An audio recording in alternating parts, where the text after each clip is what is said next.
Assalamu alaikum students. In this video we will learn how to tell the time using past tense too. We have already seen in the other video how to tell the time in hours, minutes and in 24-hour clock.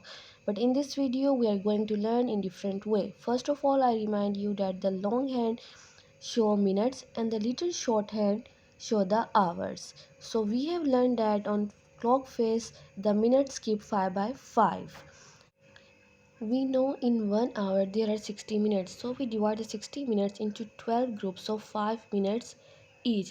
The clock face is divided into 12 equal units called hours and the 60 smaller equal units called minutes.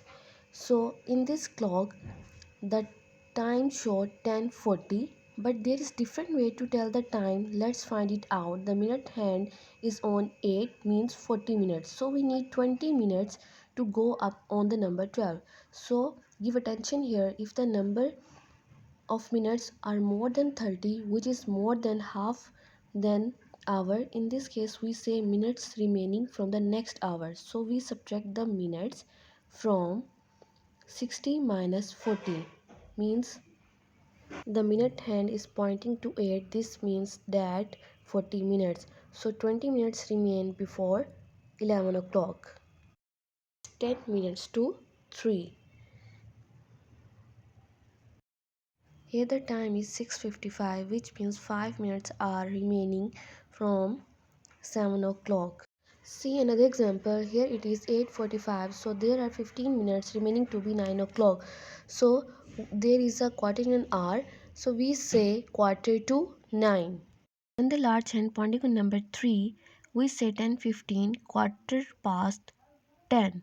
Quarter of an hour is equal to 15 minutes.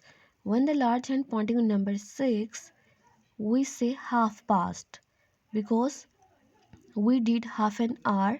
Here it is 10:30, half past 10. Half an hour is equal to 30 minutes. So here students, you have to memorize it that how many minutes are need to go up to number 12. So here I have placed the important minutes. When the large and pointing on number 7 means 25 minutes to. When it is on number 8 means 20 minutes to. When it is on number 9 it's mean quarter to. When it is on number 10 it's 10 minutes to. When it is 11 it's mean 5 minutes to. And when the large and pointing on number 3 it's mean quarter past. And when it is on number 6 it's mean half past. Thank you.